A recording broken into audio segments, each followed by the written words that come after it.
Hi, this is Robert Shear with another edition of Sheer Intelligence, where the intelligence comes from my guests. In this case, no question. Lena Herzog she's a great filmmaker in a form called immersive art, and I've seen her work before. Yesterday, I watched her latest film. It's part of a trilogy called Any War, Any Enemy. The previous work was called Last Whispers, about the extinction of languages, but it was really about the extinction of history and all of the various ways history was lived with people speaking dialects and languages that have disappeared, and with them a large part of the history of their lives and the sweeping takeover, basically, of English, wiping out. But before that, of course, colonialism, Spanish, and French had an active hand in it. So I was very impressed with that movie, Last Whispers.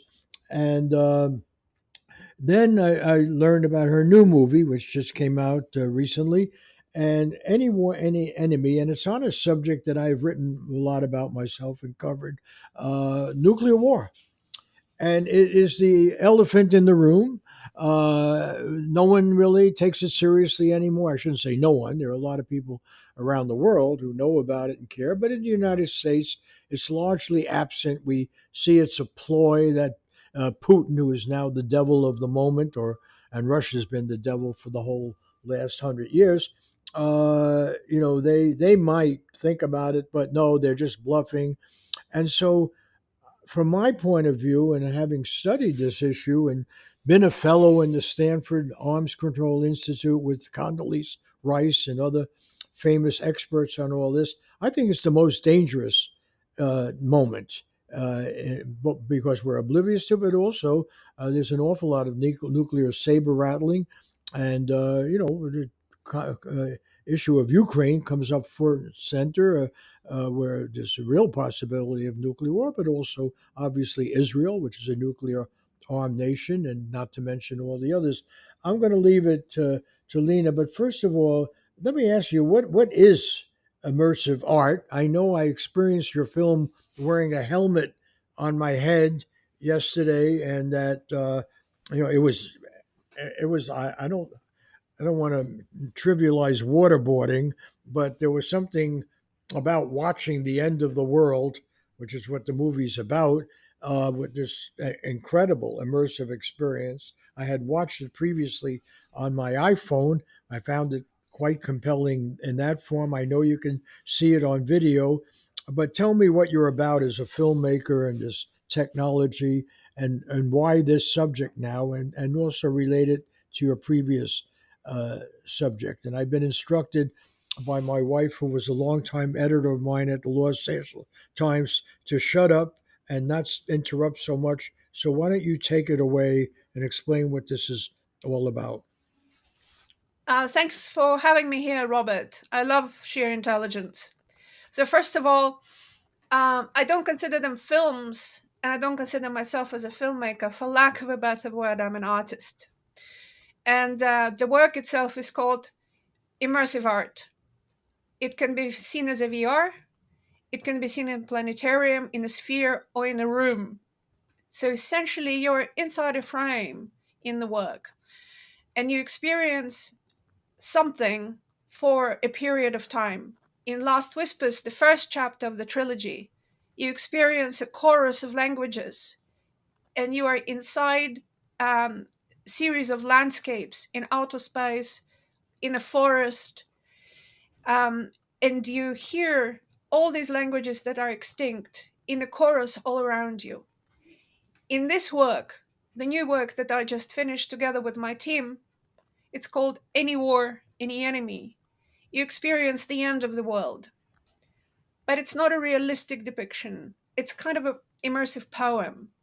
It and I draw on some of the history of art and literature, from Picasso's Guernica to Dante's Inferno.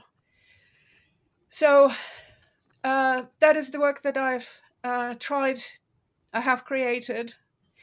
Um, and it is available now on all platforms So for let me, free. yeah, let me just jump in. What we're trying to see in this movie is the unimaginable. This is not nuclear bombs are not a weapon. What is the word you use? It's omnicide. This Yeah, is a way of the world's population committing suicide. Only they're not all in on the decision to commit suicide. It's like some weird cult leaders called political leaders, but they're cult leaders, that's right. convince people that it's like Jonestown and they're drinking the Kool Aid, that somehow nuclear weapons are really not the danger that we once feared when students went under their desk and you had drills. No, it's just another way of, but they're smaller and we can use them maybe, but they could be controlled and so forth. It's absolutely insane. And what your movie does, I just want to pay tribute to it. The reason I'm here to try unashamedly to promote it is even though I've spent a good part of my life interviewing people about nuclear weapons and going to Livermore and Los Alamos, and actually in the Soviet Union, in the old Soviet Union, I talked to many nuclear physicists and international conferences and so forth. Until I watched your film, I never really contemplated the moment after that explosion scene. We see it at the Oppenheimer movie, in Hiroshima and Nagasaki explosion. It begins with the disorientation of birds who normally can fly in unison coherently. It's one of the great miracles of nature. How do these birds manage to fly and go from continent to continent and so forth? And that the movie says even the birds will be so disoriented. Forget about human beings who you present as just floating in water and dead and dropping and so forth. So really what you're trying to do in this movie, and I think succeeding admirably, is making us aware once again of something we should have never permitted ourselves to forget, that this is the horror of horrors. It's so much to say here. The birds in the piece are a metaphor. I'm not sure exactly a metaphor for what, and they are meant to disorient. But it's also, in my view, when I was making the piece, I was thinking about the forces that fall in sync. The way that birds sometimes, a flock of birds that fly in disoriented way, fall in sync in memoration, because I wanted to depict the forces that fall in sync for any war, including a nuclear war, industrialization of war, financialization of war, mythologizing of war. All of these forces, without even one particular conductor, one director, they mysteriously fall in sync. Like before the First World War, in particular, you have that, where all of a sudden, all these empires that actually went extinct after the First World War, Austria Hungarian Empire, Russian Empire, German, how they were um, enthusiastic, hysterically enthusiastic for war, how culturally they were prepared for it, how everybody was throwing flowers at these young boys, these kids that were going to die. But then they didn't have nuclear war. Now we have nukes. And the quote that I use before my piece begins is by John Somerville. The first thing to know about nuclear war is that it's not war. Because it's not war. And the word war is disorienting. Because in the war, you can have a battle, you can lose a battle, you can win a war. You cannot win a nuclear exchange. It's omnicide, it's not war. It doesn't have time that war has. Because the word war, the notion of war, has the notion of time embedded in it. It takes months, it takes years, and here it takes seconds. So whoever starts it has a benefit of what, survival 10 minutes over the enemy. So it isn't a war. What I wanted to show is I wanted to show in poetic but distinct way an experience. What do we experience in it? Is a flash. This is how we'll experience it. Series of flashes. And in a real thing, you will be gone. You will become atom. Because even the tactical nuclear weapons, they are more powerful than the one that was dropped on Hiroshima. Strategic nuclear weapons will wipe out a city just in one flash. Why did we lose fear? We lost fear of war because, first of all of the political leaders at the moment, they don't know war. Which one of them had ever fought a war? Now, when Nikita Khrushchev and JFK had to deal with the Cuban Missile Crisis, these were two men that knew war. They were veterans of the Second World War.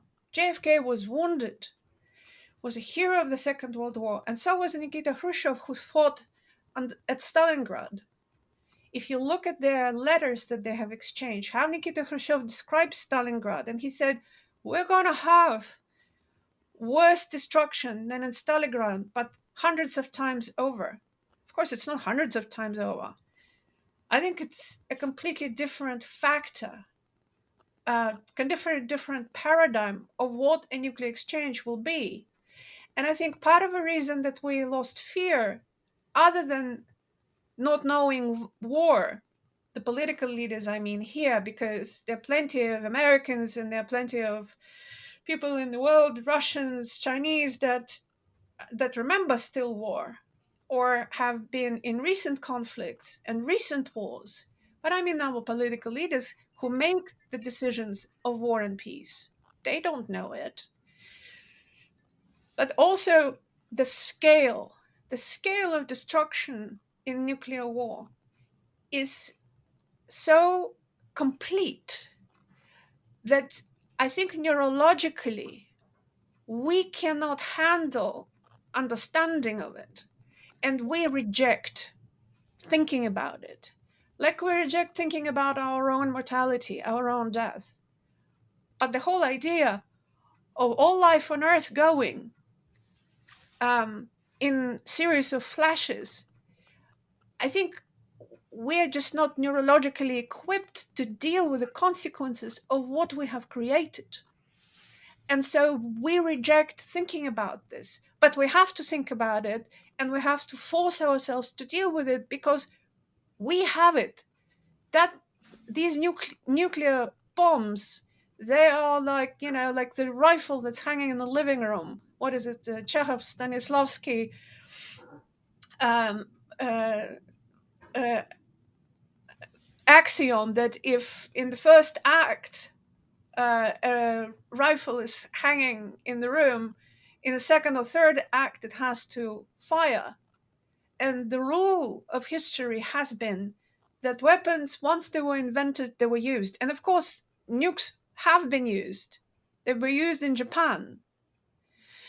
And so the way even that they were used from the very beginning, I find kind of ominous, frankly.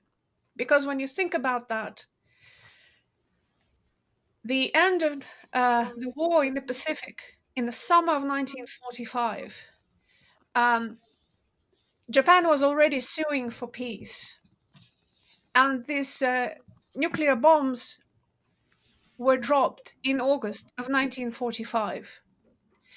Now, people who were actually at the head of the fleet in the Pacific, like the Fleet Admiral William Leahy, said the use of this barbarous weapon at Hiroshima and Nagasaki was of no material assistance in our war against Japan.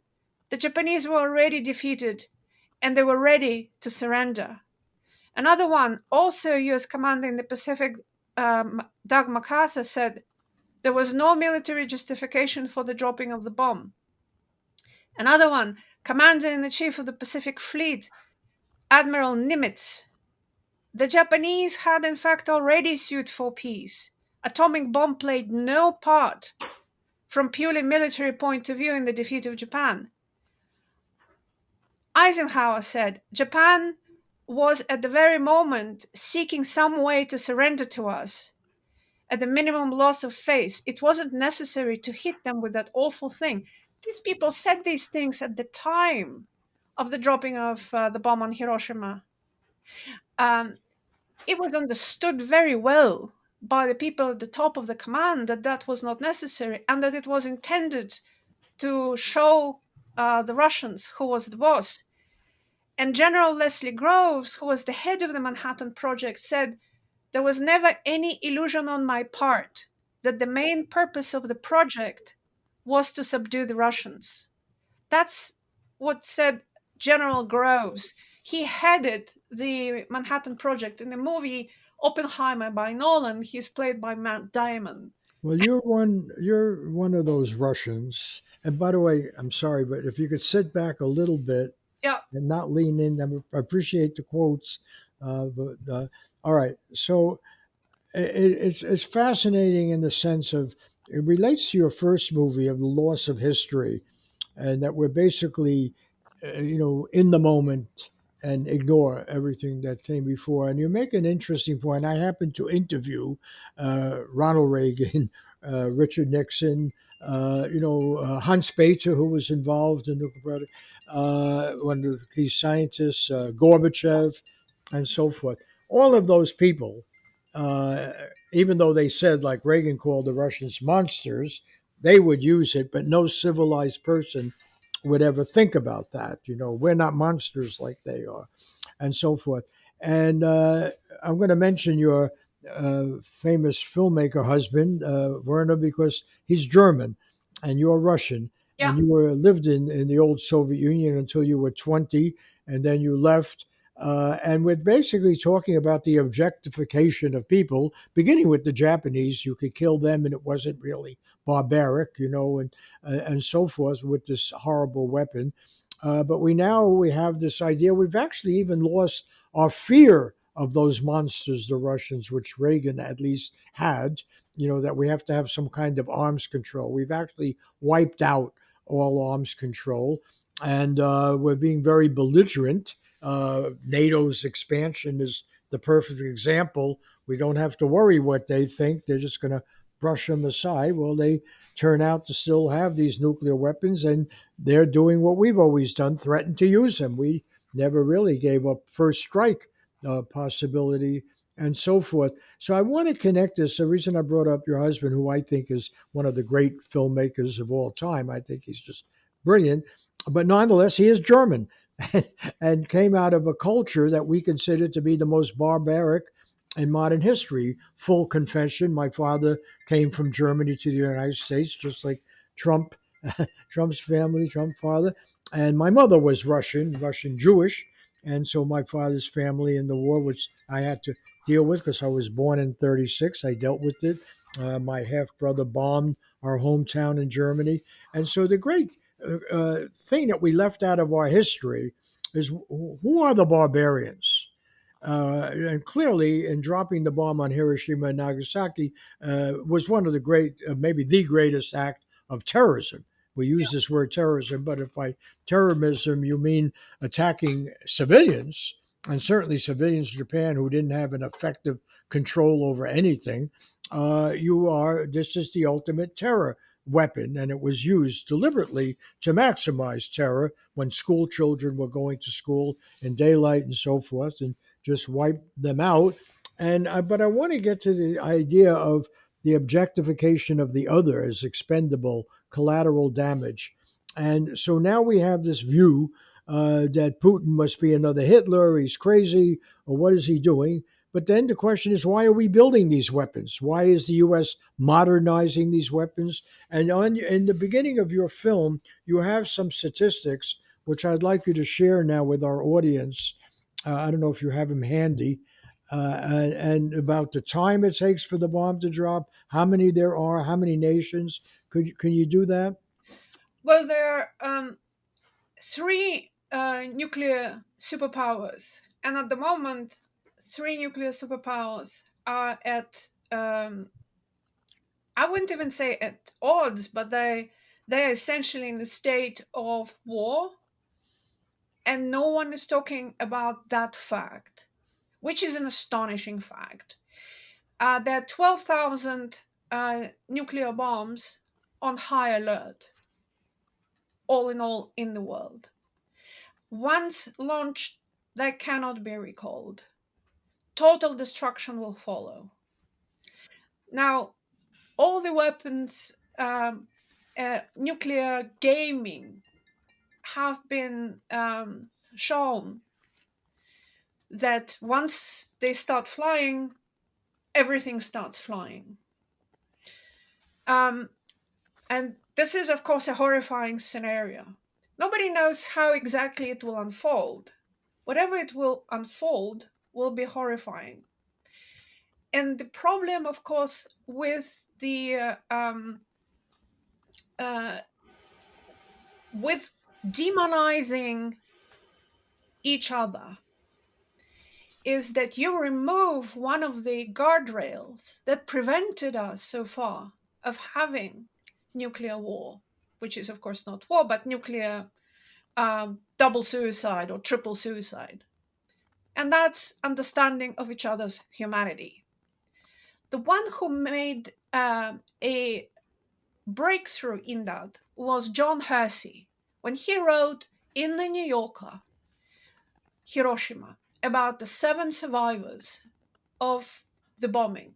By the way, I just want to say that's exactly what was missing in the Oppenheimer movie. Exactly. Yes. That's right. So tell us about that because you and your husband are involved with film and so forth, and this is a celebrated movie, and there are aspects of it that are worth celebrating, even at least bringing up the subject, and how Oppenheimer was treated by his own government, when, for not having the right politics. But what was left out glaringly, obviously, intentionally, was any idea that the people that were bombed were human beings and should have the same right to live as any other human beings. And then you just bring up what Hershey did. So we need this in the conversation.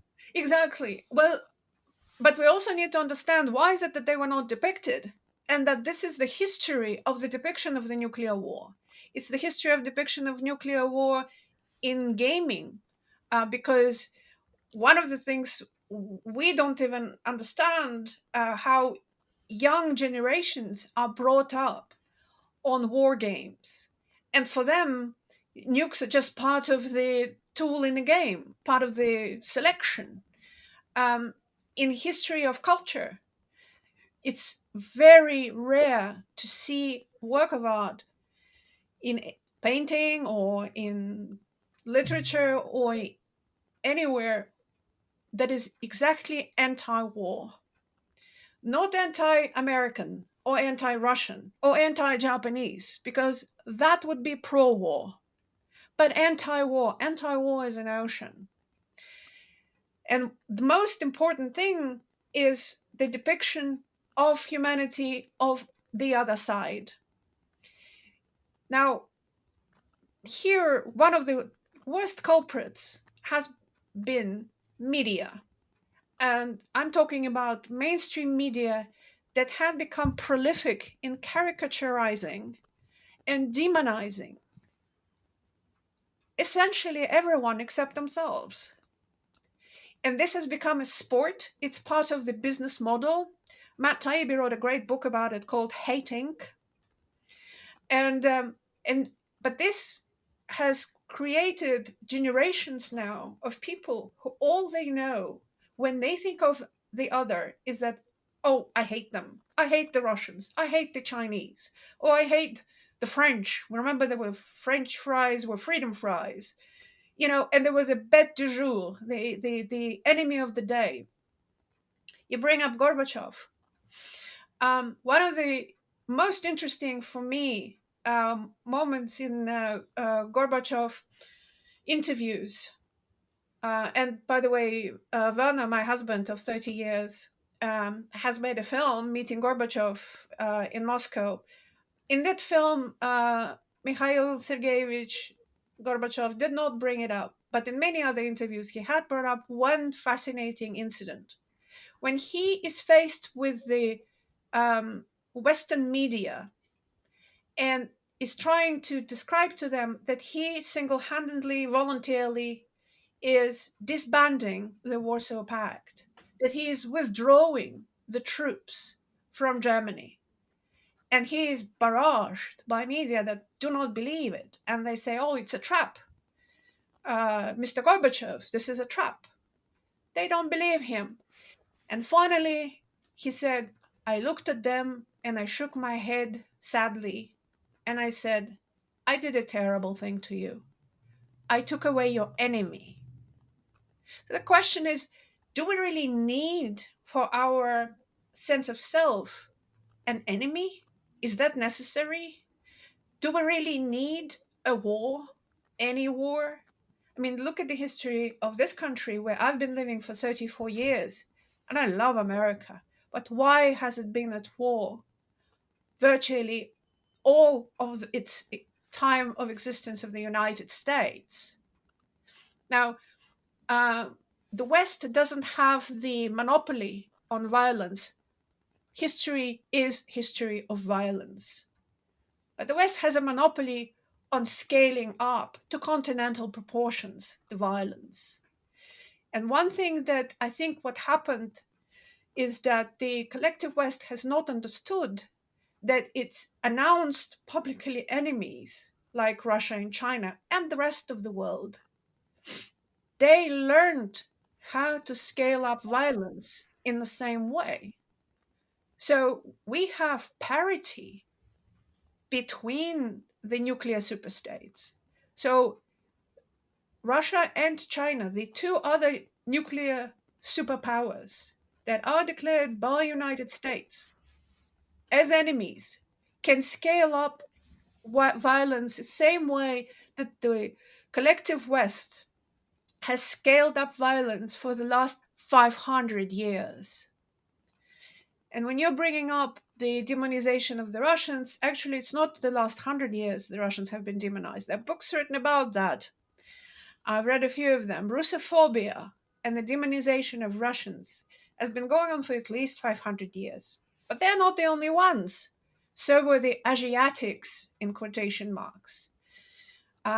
So were uh, the native people here. I mean, the history of depiction of the native population on the continent of the United States, if you read your hair stands on end. So why is it that in our psyche we have that necessity to demonize the other? So essentially, my trilogy and the last piece that I'm working now on is called Reversal, which is the most beautiful thing to create. My trilogy is about that. Is empathy, what the lack of empathy and what the lack of understanding brings. You're talking about the fact that we have demonized, and we just discussed that, of the other uh, is crucial. But that's not the only thing. It's also clarity of insight. Because what happened after Hiroshima? Nukes stopped being weapons of legitimate weapons of war in a battlefield. They became something else. They became diabolical weapon. And by the way, in large part because of John Hersey's essay Hiroshima. Because all of a sudden people read what it did to other human beings and they were horrified. Right? Fear of war, which we, as we talked about, people in power have lost. Trust, communication between heads of nuclear states.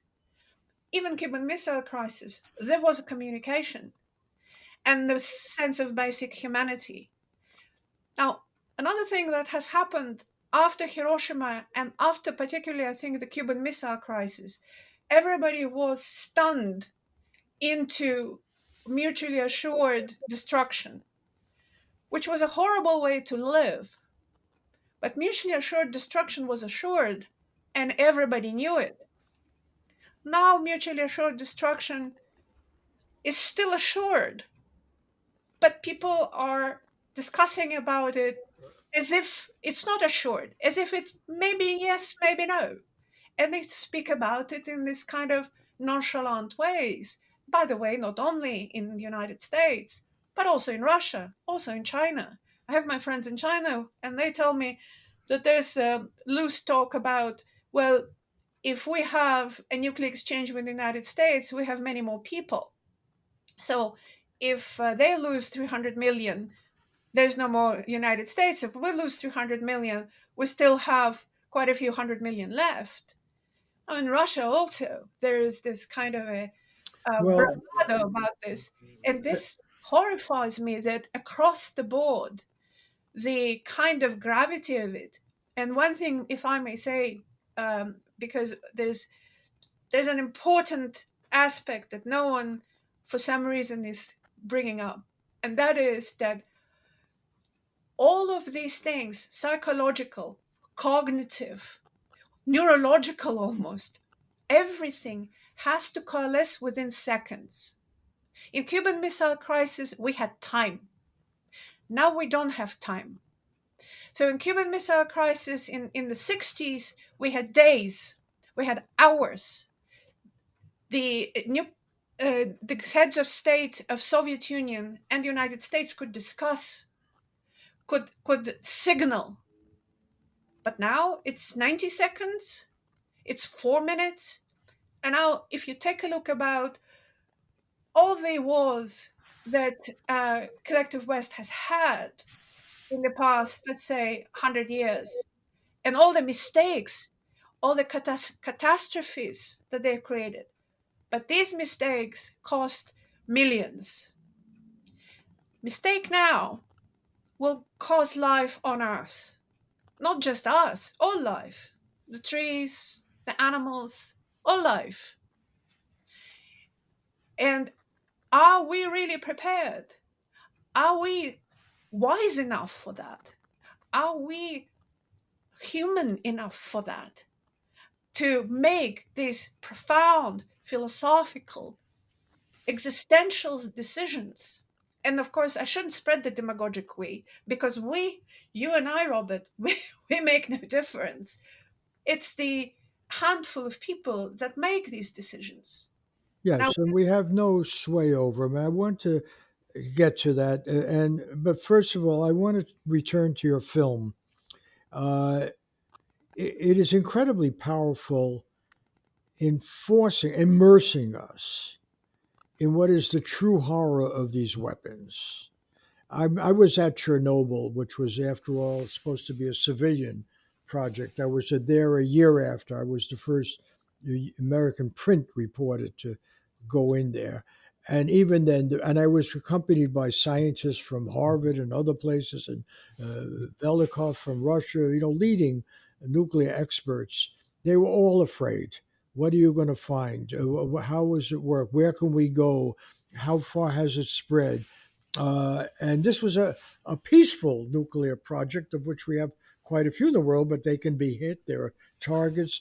And the fear, the chaos that I experienced, and my own family members and people at the LA Times where I was working even said, don't go. We were checking our radiation all the time. This is not a weapon designed to kill and create hysteria. And when I was watching your film, I thought to my own visit to Chernobyl and yeah, my own fear, and because it is such, it's not an unknown. We know exactly what will happen. Exactly what will happen. All of the space, sounds, and everything else that we take for granted, including human contact, will suddenly disappear. that's That's the right. power of your film. You are forced, immersed into an environment where your voice means nothing, your brain means nothing, your eyes mean nothing, because this weapon has destroyed. any means of sustaining life. So you are these figures floating around in the water, dead. That a couple that was just embracing, suddenly they are just pieces of plastic floating around or something. They're They ash inanimate, out. huh?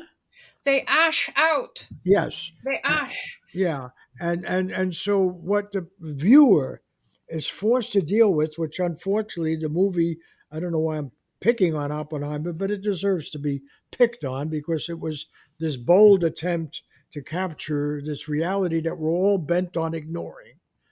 During most of our waking hours, we ignore it. And when I'm in that, I had the helmet on to watch your movie.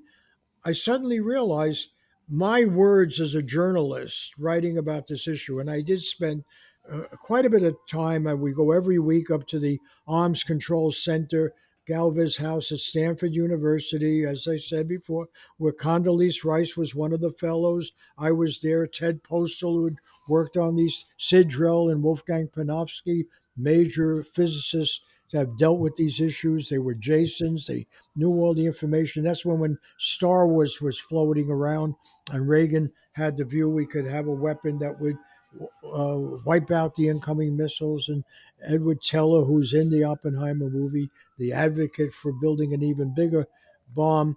And but I did. It took your short film, this immersion. To me, I mean, obviously, I haven't experienced waterboarding, but it was that disconnect of any human capacity. I wanted to get out of there, frankly. Not that people shouldn't watch it, Thank, and it's not that long, but thank you. you're Thank you. trapped, as you say, 15 minutes. in the frame of the film, and nothing is going to work. Your smile, your charm, your ability to persuade people, to hustle, to convince, to call in your own troops, to demand that your government do so, all of that is not existent anymore. All you have is lifeless space, lifeless space. Now, the denial of that is not an accident. We have had a I agree. constant propaganda about the modernizing of weapons, that they do serve a function. A lot of money is made for this. And, there's something inane about the discourse that comes from Joe Biden, or even at least Ronald Reagan, when he met with Gorbachev, had the basic humanity and intelligence. Ronald Reagan, whether he was somewhat senile, the hawks waiting in Iceland and Reykjavik outside, the Richard Pearls and all that, they were convinced, oh, he's lost his mind because he wanted to get rid of these weapons.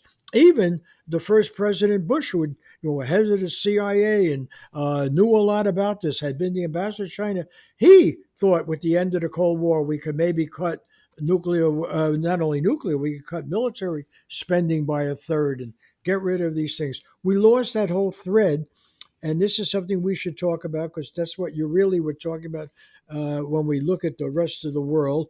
That arrogance that we can control everything, The and so we hubris. yes, The and so hubris. and but also going back to your movie, The Last Whisper, we can destroy history. So what did we do right after the war? Bringing it back to Werner Herzog and you, Lena Herzog. You know, I couldn't believe it because my parents, half of my family came from Germany. Many were there. I went back to Germany many times to visit my uncle who had been wounded at Stalingrad and everything. What was this all about? My mother's family was totally eliminated in Lithuania.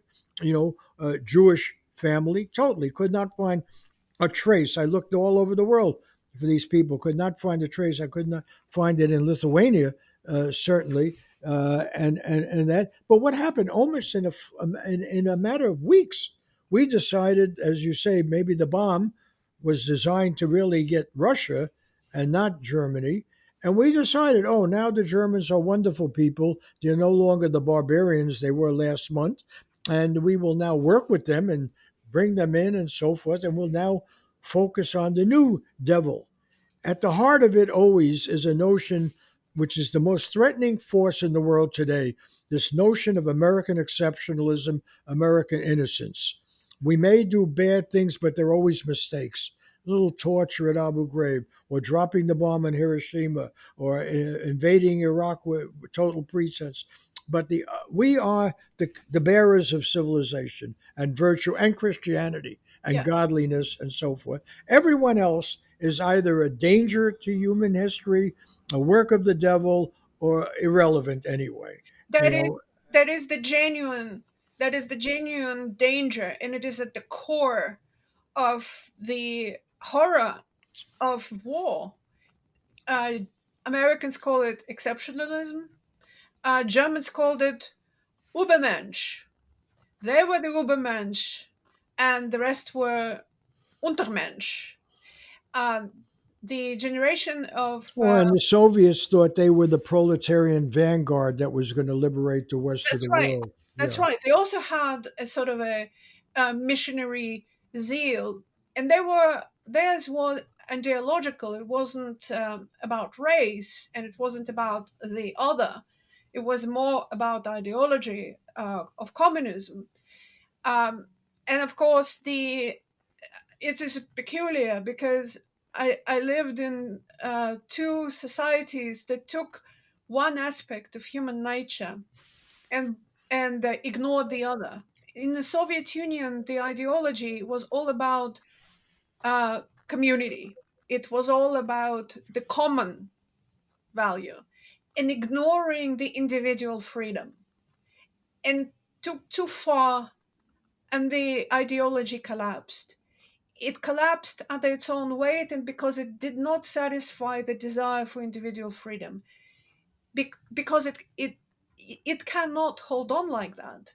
One cannot ignore the idea of an individual. Here in the United States and in general in the collective West, individual is at the core, but also at the expense of the commons. Now we have both of these vectors in us. We both have the inner vector about our own self, but also we are common animal. We want to be in the company of others, and they if you ignore one over another, then society cannot function because, of course, uh, United States, um, the West, but also Russia as well, when they go out and have these wars, they also internalize the violence. Chris Hedges writes about this extremely well. How what we uh, give away, the kind of violence that we visit upon others, we end up visiting upon ourselves. It's only philosophically clear and understandable. Of course, it would have to be this way. You know, once you're a hammer, everything is a nail. Once you know how to be with others, that's what you do to yourselves. That's also why ignore that as a danger. As to Germans and the history between Germany and Russia, uh, during the Second World War, between 1941 and 1945, Germans killed over 27 million Russians. But Russian soldiers killed 8 out of 10 soldiers, German soldiers. They fought, they lost millions, but they fought valiantly. And for a long time, my grandfather on my mother's side was a sapper. He was demining the Balkans and Latvia up until 1946. So, and of course, um, before the Germans invaded Russia, they demonized Russians. They essentially satanized Russians because they had to prepare an entire population of feeling very good about exterminating them, just the way that they demonized and satanized Jewish people, because they had to prepare a collective psyche of the country to accept such horror. So, whenever you feel that you hate somebody, what you hate another nation, you're being prepared. And by the way, uh, one of the incidents about the Second World War that keep fascinating me is the story of Goebbels in the bunker, because Goebbels, the propaganda minister for the Third I Reich. should mention that I'm glad you brought it up because uh, what we're here to discuss is your two films and the third one that we haven't discussed that you're going to be working on, that you're working on Working to on now, complete yeah, the trilogy, but also your reflection on, I forget the words that you use, self but you, mesmerism, huh? self mesmerism. Yes, and yet you begin with this scene, which we will post.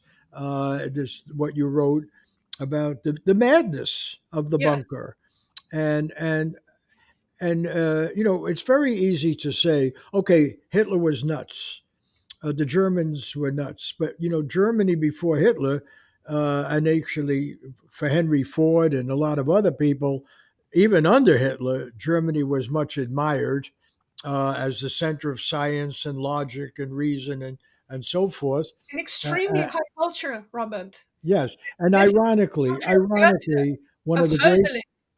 one of the great disappointments is that Germany now, even the Green Party, which you know believed in ohne uns, no, we want to stay out of this, no, is now warmongering, and the same thing has happened in the United States. We have no effective peace movement, none. We have some individuals who stand out, because first of all, we found a way to do war where you don't have a draft. So other people will die, That's except right. if they volunteer here, then it's a career move. They take their chance. But the whole idea, it kind of ultimately leads to nuclear war fighting because, after all, this is what Putin is doing right now. He's telling the Russian people there's a limit to how many of our own sons and daughters will die because we have these big weapons. And if it gets ugly in any way, more than it is now, we'll use those weapons because we can't sacrifice more of our own, and we have to win, right? Because that's the reason we do this. We have to obtain our objects. And it's the same logic that will inevitably lead to using nuclear weapons. Because why did you build these weapons? You know, why do we have them? Why do we spend all this money refining them? And there is a haze now, a zaniness, really, that maybe they are usable. Yeah, it's almost Uh, like a cult. You are correct to bring it up. And it's it the well, I political. just wanted to say, just to tie the 2 points together, in the Yeah, piece you wrote about the Hitler bunker, yeah, there is once again there the illusion that there's some secret airplane or airplanes that will be, Wunderwaffe. yeah, you know, so talk about that because Russia, for instance, just now used what Ray McGovern, who used to be one of the leading experts in the CIA for 27 years and briefed American presidents about Russia and knows the language and everything, he warns that, you know, they have they seem to have created a wonder weapon, but that's just like our wonder weapons that makes you somehow, you have the way of checkmate or stopping, you know, or so forth. And the fact is, if you get desperate enough, instead of having your own society destroyed the way we did to Japan and Germany in the bombing, you're going to use the weapons. Israel has a weapon. Are they going to use it if they feel threatened by, you know, if there's significant forces arrayed them and so forth? China, which we haven't talked about, right now, the main warmongering in the United States is about China, and Yeah, that we're angry with China because they're more effective at capitalism than we are. So we're going to take it to a military level. The ultimate hypocrisy.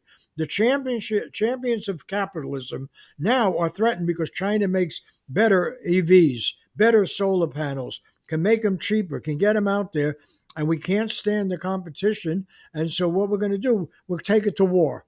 Okay, and so they're going to meet us in kind. That's what other nations do. They have a nuclear force. They have advanced weaponry. And ironically, at a time when we're supposed to be worried about global warming, you know, we're back to making weapons and destroying things.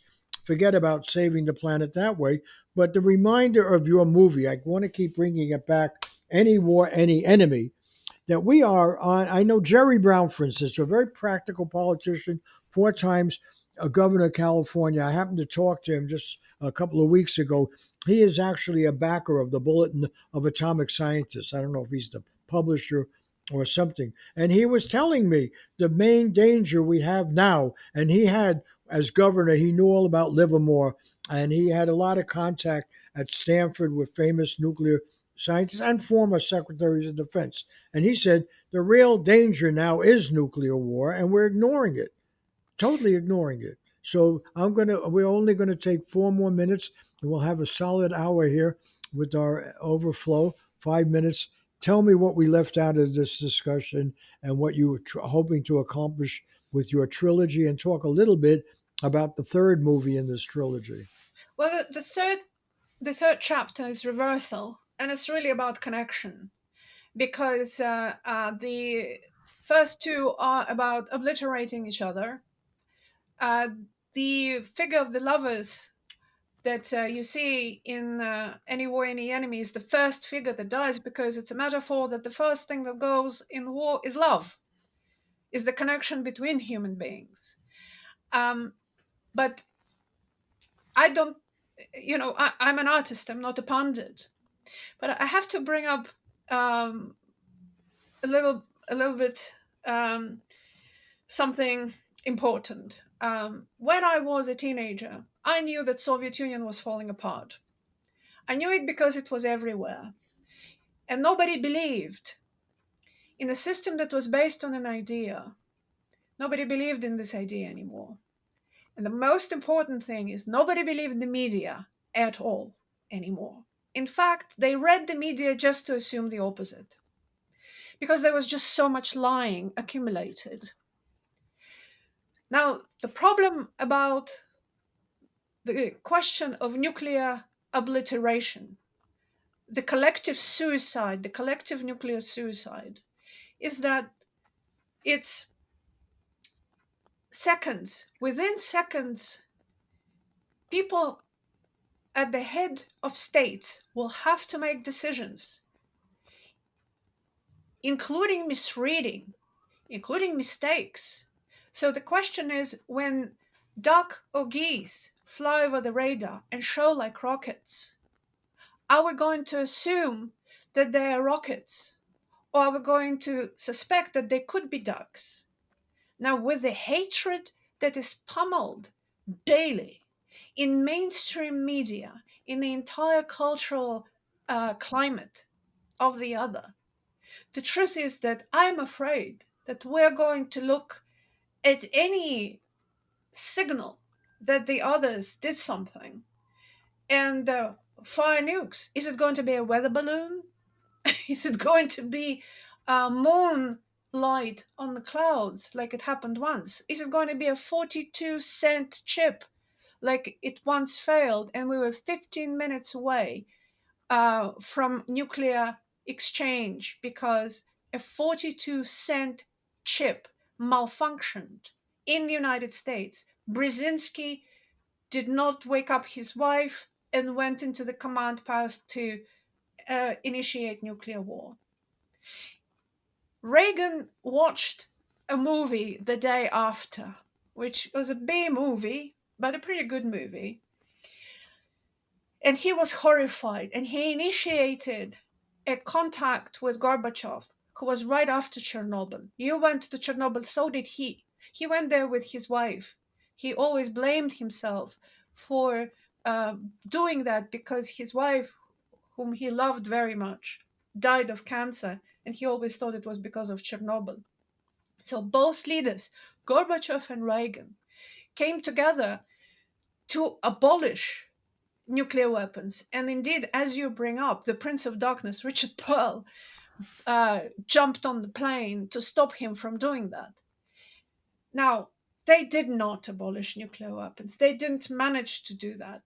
But they came incredibly close. And treaties came out, systems of controls, systems to put brakes on omnicide, because this will not be a war. This will be omnicide. Now, you ask me, for example, why would an artist discuss this thing. What is my competence, right? Which would be, by the way, a legitimate question. And I would tell you that I have a problem with the fact that everybody who speaks about matters of war and peace seem to be working either for think tanks or directly for the military industrial complex. It's very easy to find. Now, I never look up people who come up for dinner at our house, but I look up for people who tell me about matters of war and peace. 9 out of 10 times, these are people who are working for Lockheed Martin via a think tank or directly, or for Northrop Grumman, or for Raytheon. It's like people who are advising us about health, working for pharma, or for, um, I don't know, agricultural complex. So this is a problem. I am a daughter of scientist who feverishly believes in science, but I would like my competence not to be purchased by people who profiteer from the world being worse rather than better. And another question is, what side are you on? One would ask. You know, oh, they would say, you're Russian, even though I've been in America for most of my life now. Um, what side are you on? Are you side on Russian, or are you side of Chinese? Are you side of Americans? They would ask. Well, I'll tell you exactly what side I'm on. I'm on the side of existence. Because the question isn't about Russia versus America or China versus America. This is a question of existence versus non existence. And the fact that we do not think about that, the fact that we don't understand it, is, I think, catastrophic. And that's what will lead to just a flash in your face and it's all gone. And again, I've lived 54 years on this planet. It's not long enough, but I've had a life. You've lived a little longer. But what about the world? What about the trees and the butterflies? What about the children? What about life? And remember, the only reason that we have Mozart, or we have Beethoven, or we have Caravaggio is not only because they exist as scores, because they exist in our mind. So once we are gone, all that culture, all that accomplishment, that spectacular accomplishment of Germans, of Russians, of Americans, that will all be gone. That will all be gone. And I have to tell you, when I look at the people who are making decisions for war and peace, my skin crawls. I'm mortified.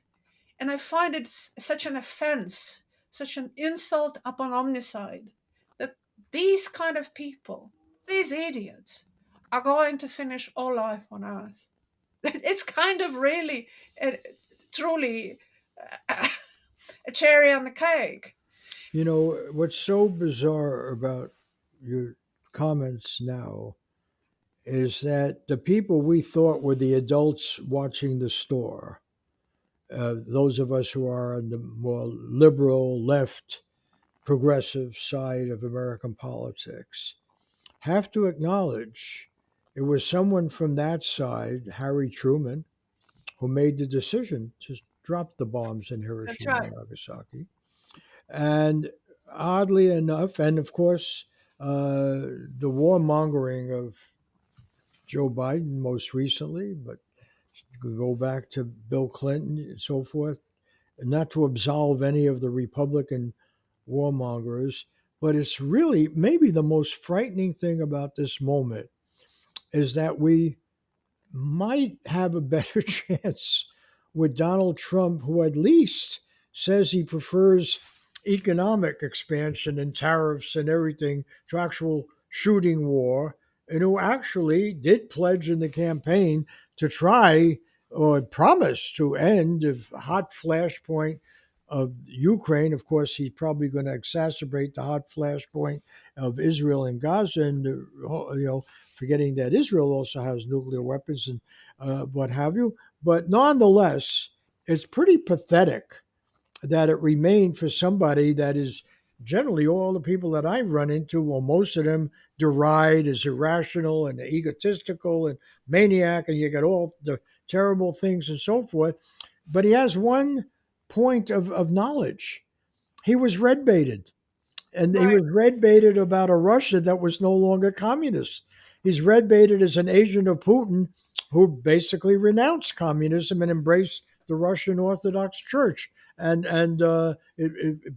it's an imperial motive, it's not Marxism; it's the old Russian Tsarist empire and so forth. But So the irony is that the people who we have spent, I can't speak for you, most of the people I know spent their life accepting as at least the lesser evil and supporting have turned out to be really the big menace.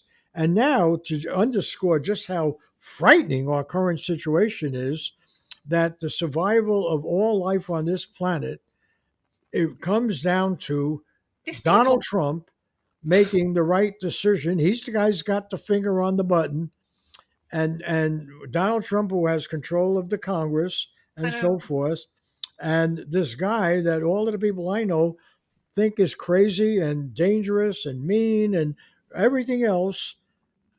Yet he gives signs of, at least on this, I shouldn't say at least, most importantly, on this subject, maybe having an idea that negotiation and some kind of compromise is a necessary alternative to the all of life on going Earth. all poof. Exactly. And for the people who think that climate change is the most catastrophic danger staring us in the face, have to remember that after a nuclear exchange, there will be simply no Oh no, climate. no, nuclear There will be nothing.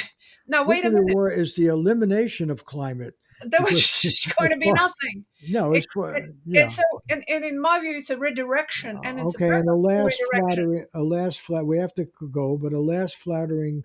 Well, actually, maybe we have a few minutes to round out the hour. But a last flattering observation about your film is that our egos, our concept, and we're not alone. The human experience is largely become a secular experience where we take ourselves very seriously. We're really not accountable to either nature or gods.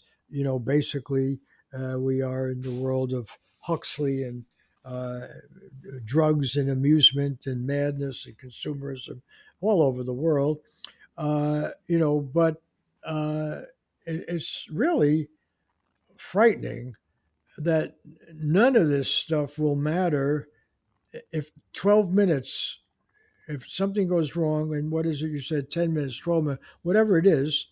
And right now, at this moment, I have to remind people the Russians used a weapon, whatever you think about whether they're crazy or not, but they used a weapon, a wonder weapon, or whatever you want to call it, that it seems that no one can stop. That's the whole idea of these weapons. That's why we have stealth bombers. That's why we have a triage, so you can get through. And what they used to say in this madness, the MAD doctrine, mutual assured destruction. Now the Russians have a weapon that, if the Western Europeans and the U.S.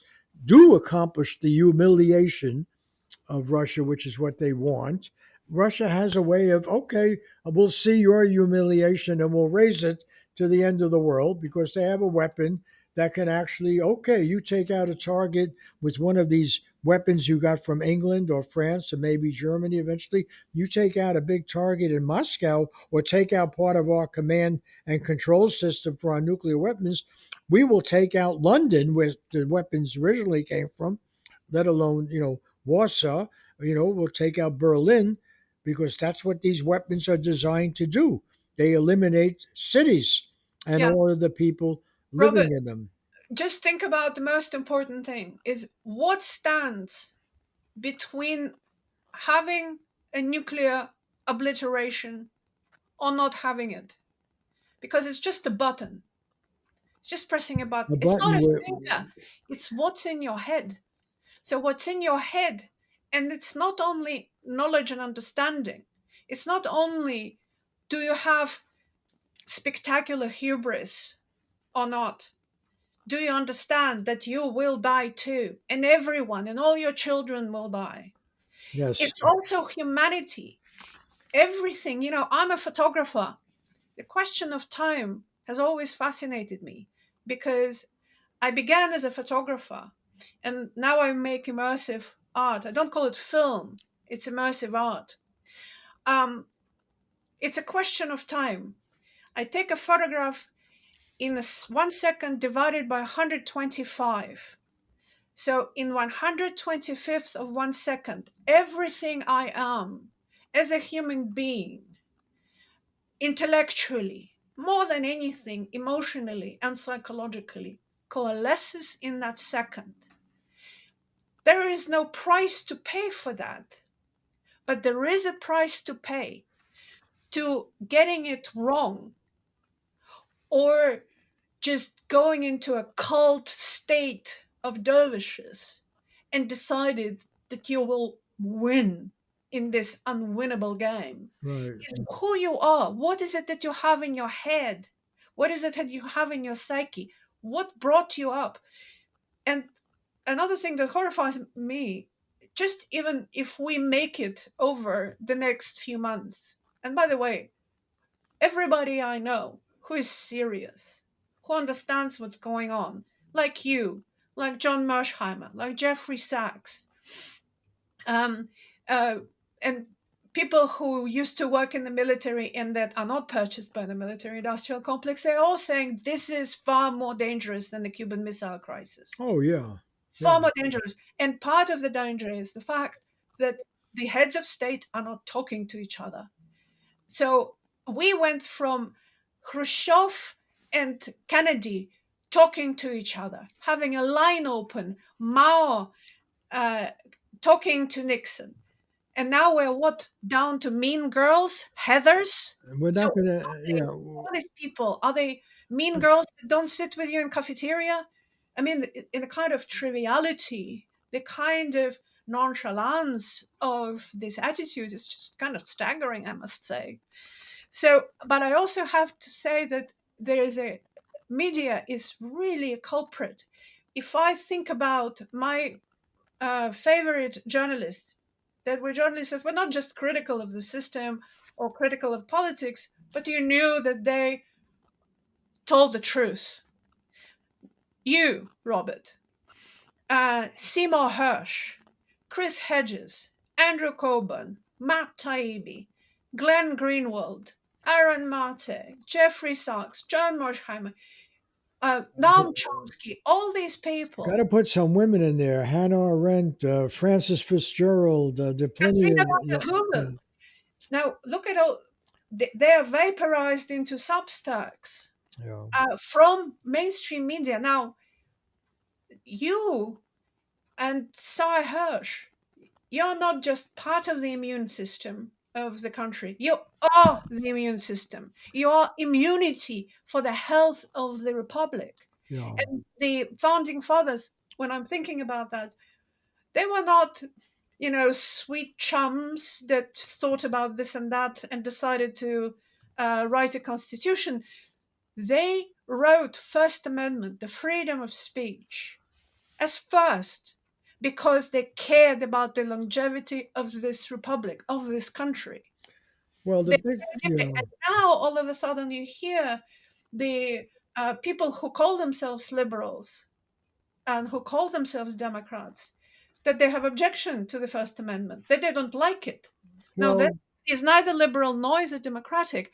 And but the reason I'm bringing it up, Robert, is because that's what helped us understand, and understanding is key to not having war. So you, when you have Matt Taibbi, or when you have Seymour Hersh or Glenn Greenwald, or Noam Chomsky being part of the culture, part of the cultural bloodstream, you actually have sophisticated, complex understanding of this very complex and very beautiful world. yes, but I have to disagree with you on this. I think Really. no, much too much credit put on intellectuals, journalists, what have you. The fact is, we are saved by the wisdom or ignorance of people who have grabbed power, whether we like it or not. Whether we like it or not. Putin is an example. So was Gorbachev. They, that was the center of their obsession. Richard Nixon, Ronald Reagan, a number of the people we talk about. And the saddest thing of all is our future, because of the way power operates, uh, does not depend on the media, which is in every society reduced to a really most often insignificant role. There are some breakthrough moments. Leonard Cohen said there's a crack in everything. That's how the light gets I through. think I think you But underestimate. I'm gonna deflect your I very think you flattering. underestimate yourself in the role that you as media uh, Yeah, play. Our I understanding of got it, but I the world, want to I make think, a is somewhat crucial. different cautionary point. The Yeah, fact is, the Cold War ended because of a guy that many of my friends, I didn't quite go that far, thought was an absolute warmongering monster, red baiting, blah, blah, blah, Richard Nixon, right. and accompanied by Henry Kissinger. But as I pointed out at the time, it was Richard Nixon really had the idea of the opening to China and ending the worst moments of the Cold War. Right. And the worst demonization of the red ants of China, and go see Mao Zedong of all people, and be able to basically end. Took him his sweet time, and I don't mean to be cynical here, but probably a million more Indo-Chinese died while he sorted it out, or maybe even more. One of the great crimes in human history.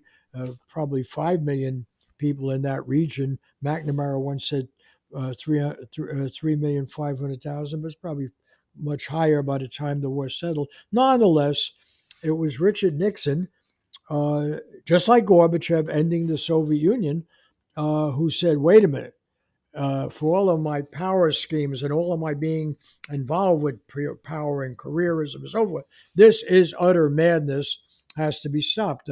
As you pointed out, Ronald Reagan came Yeah, to that conclusion.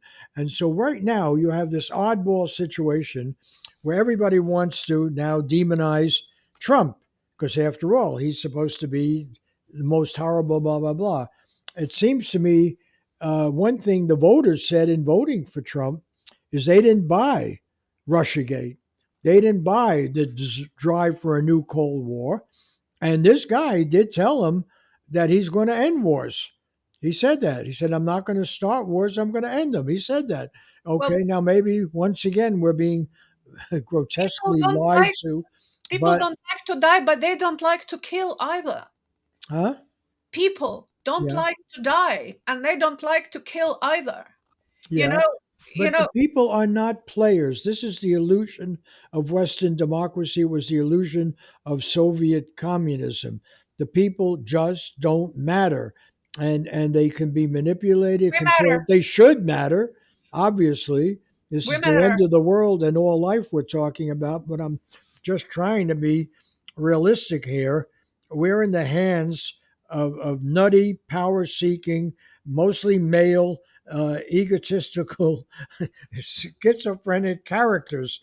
Whatever they say about love and virtue and patriot. Remember, it was George Washington who, yes, participated in the conquest of the continent and the killing of the genocide of entire native culture. He certainly did. But he did warn us in his farewell address, beware the impostures of pretended patriotism. No wiser words were ever uttered by any politician, let alone a general turned politician. That's why it was so amazing that Eisenhower warned us about the military industrial complex. These are people who saw power and violence and war firsthand. And there is George Washington, farewell address. You never hear it mentioned anywhere. Beware the impostures of pretended patriotism. Pursue, yes, world presence, world connection by peaceful and gentle means. That's Exactly. the general talking. It's what Eisenhower said. Yes. And, And Eisenhower Robert, was the guy who did the opening to Khrushchev that yes, preceded the end of the and brought about the detente. So yes. And Robert, we do matter, Yeah. because that's, if we didn't matter, they, powers that be, wouldn't spend such spectacular amounts of money and effort to brainwash us. Well, And they brainwash us because war pays and there's money to do it. And they brainwash us, are able to brainwash us because we do believe we're superior. And we've made foreign policy like a football season, yeah, endless, and especially USA, popular, USA. And that's what was happening, has happened in other cultures. It happened obviously in Germany, it happened in the Soviet Union. It's a menace. It's a menace everywhere. It's happening with Israel right now, a previously rational people.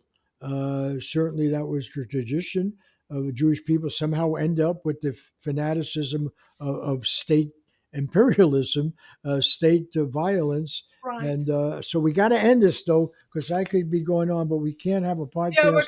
we can go on for a while. Yeah, Well, this, one thing that we really need to remember is that, yes, our history is history of violence, but this is something different, because history of violence may end up being the end of history, not in Fukuyama's sense, but just the end of history, because it could be the end of all us. right. So let me So push it's back a actually, little bit. Yes. and we need to chip away. We Okay. need to chip We away do.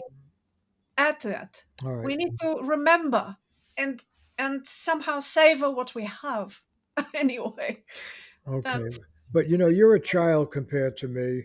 I'm 88 years old, you know, and so forth. I've been dealing with this issue my whole life, and it is appalling to me. In fact, Chomsky, I interviewed Chomsky a few years back, and he quoted, I forget the famous biologist, maybe intelligence is the enemy of survival, because after all, the beetle will be around after. They used to say, "We'll make the rubble bounce with all-out nuclear war. The only ones who'll survive are the cockroaches and the beetles, and I guess bacteria, may not simple forms of life that found their niche." And what we use intelligence for, let's just be clear about this, because I've been in endless conferences, interviews. Have been at Los Alamos and Livermore. I spent a large part of my working time at the Los Angeles Times. I went to Russia for the Soviet Union for the Los Angeles Times. I reviewed Gorbachev's book. And what I've learned from all this is that the good people are the enemy, because they're more effective in rationalizing madness than the people we think of as our enemy. maybe they're not good people. Huh? Maybe they're not Well, good the people. self-defined good people, Of what course, they would the self-define ones who themselves as seem. good people. Look, you got right now. You know the situation with Russia and Ukraine better than I do. Right now, what did the Biden administration do to save its legacy or whatever the hell they're doing? They made sure that every last penny that they have allocated to Ukraine will put more weapons in, instead of trying to find a peace agreement or negotiate that was available going back 15 years. You could have had, so I just don't want to end this on some. The peace agreement was available Look, since what the your end of the movie did Second for World me, War. what your movie did for me, is shocked me out of.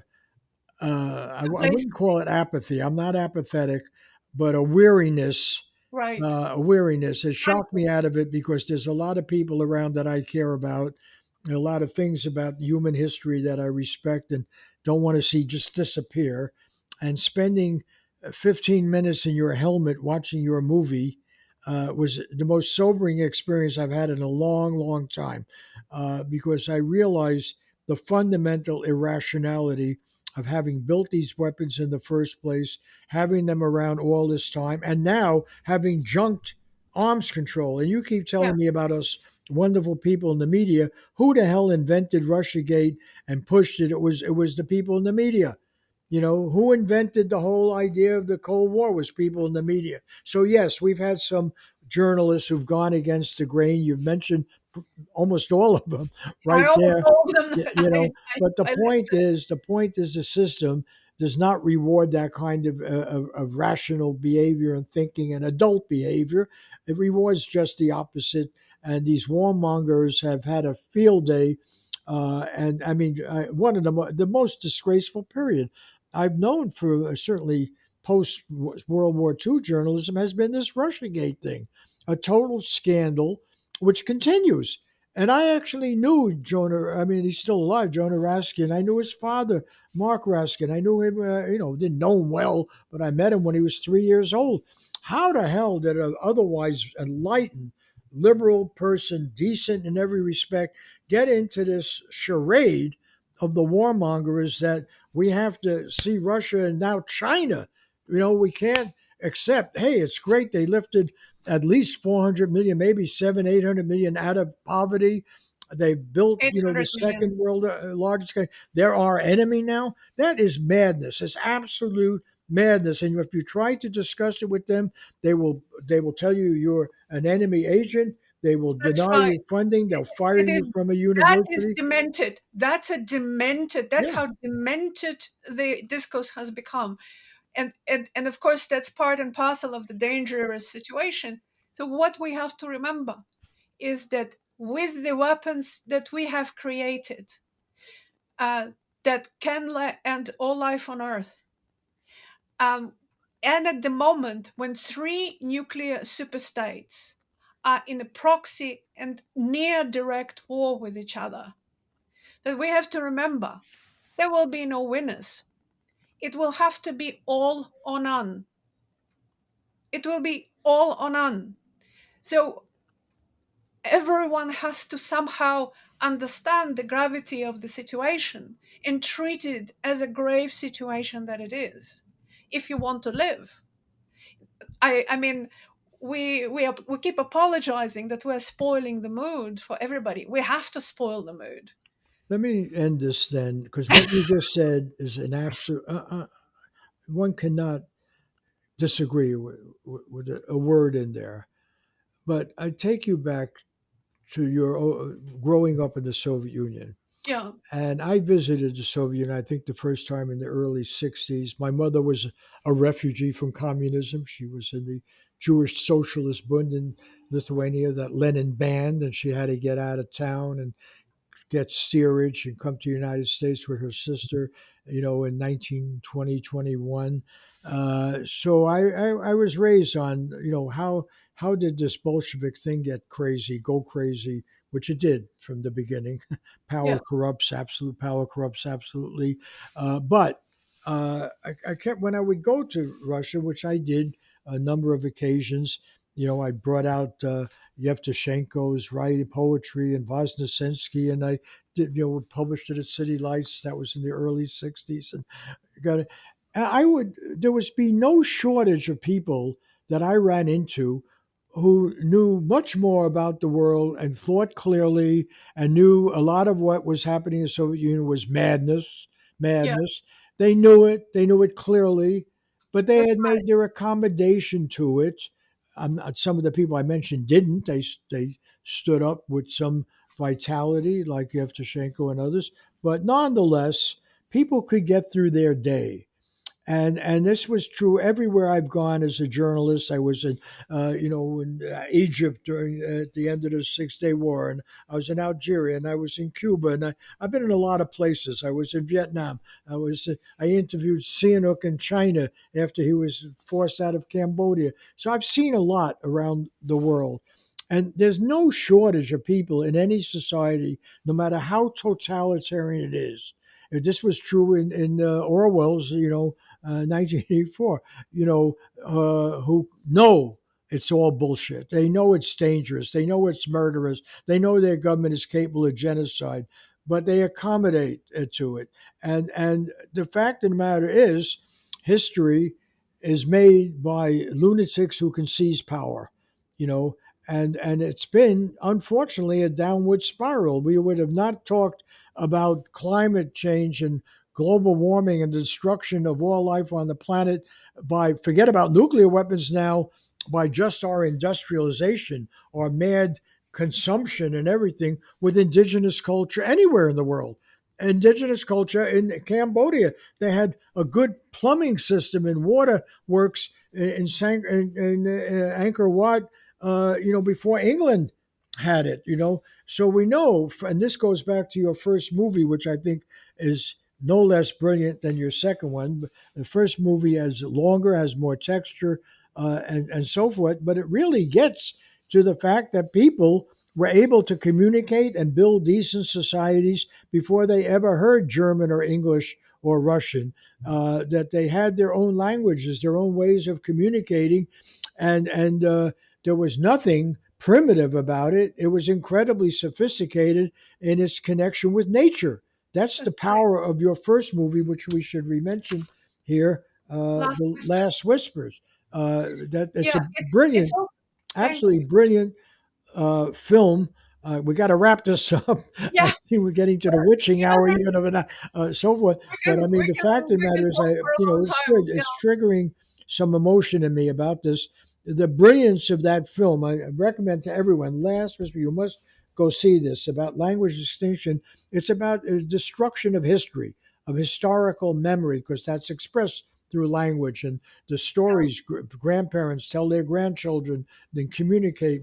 It's been wiped out. We have no oral histories, so we have very few. We have no real records. We can't read the writing in most cases that was there. But there's no question. And yes, people had wars. They fought each other. They had tribal differences. They had lots of contradictions and lots of the bad with the good. But and the basic element is they had to be harmonious with their environment, No, or the environment would destroy them very quickly. The crops wouldn't come in, the buildings would burn, and so forth. So there had to be balance with nature.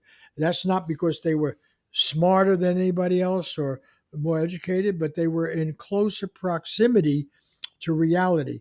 What your second movie that we're here to discuss, putting my head in that helmet to do your immersive artwork, it's a VR puts my headset. nose, my eyeballs, right up against the reality of this horror of nuclear war that the Yeah, most civilized, intelligent people, if you take the movie Oppenheimer, the real revelation in that movie is that these super brilliant people spent almost next to no time considering the horror of what they were creating. that's Yes, right. there were some discussions. Yes, there were some concerns. Most of those people who were concerned then leaked the information to try to get some balance. And there shouldn't be one country that had it. But the fact of the matter is, this is another example of the best and the brightest destroying us. You know, Because what systems of power do is yeah, they co opt the best and the brightest to do the most dangerous, treacherous betrayal of the human condition. that's That right. is And the they turn lesson. them into idiots because all these people, they weren't born idiots. They were born smart. They were educated in best of schools, but they became idiots because they were brainwashed by a propaganda system that is akin to a cult, and this propaganda system of superiority of self. And That's by the way, the Margaret Atwood said, "Every war is a failure of language," meaning it's a failure of understanding not only of each other, but what is our place in this world, in this life. And so well, part of my trilogy is trying to make these connections. And the next one is Reversal, and it is all about human connection. And it's all okay. about love. And it's, I have to say, a pleasure to make. And I hope that the world is still there for you and I to So how connect. do people get? Okay, we've gone so long. I'll list it and everything to see this movie. They can see it on their computers, but the best way would be Is in to see it some. on a VR headset on Okay, Oculus Quest. right, Yeah, but doesn't you don't have to go find the headset. You can. I watched it you can yesterday see it on the again screen. on this computer, on Yeah. this laptop. It was fine. Gets the point across very nicely. We'll list all the things. Hey, I got to stop it now, or we'll just go on and on. Thank you so much. Thank you, Robert. It Yes, was a pleasure any to war, lunch together. any enemy, and we'll list all the connections with it. And that's it. Oh, I have to give credit though for the people who allowed this to happen. Yeah. Christopher Ho and Laura Kondarajian at KCRW. I think the very strong NPR station in Santa Monica for hosting these podcasts. Joshua Shear, our executive producer, who has attacked me for having too many white males on. I'm glad that we have the opposite. White female. I want to thank Diego Ramos, who writes the introduction and is the managing editor of SharePost, which runs all this. Max Jones, who does the video and makes sure that this all is usable in some way. I want to thank the JKW Foundation in memory of Gene Stein, one of those writer journalists who Mm. really broke the barriers to our understanding, challenged the arrogance of our society, even though she had contact with President Kennedy and all kinds of famous people, but she saw through a lot of stuff. And so it's in her memory. And I want to thank Integrity Media because it's real hard to survive in this business of independent journalism. And these are folks based in Chicago around very successful attorney, Lynn Goodman, who come up with some money to help us put these shows on. I want to thank them, Integrity Media, who are interested in expansion. The integrity has to come from what you were just celebrating, but it's only in a small group of journalists, a revitalized journalism that is open to ideas that challenge power, uh, comfort the afflicted and afflict the powerful. So that's it for this edition. See you next week with another edition of Sheer Intelligence.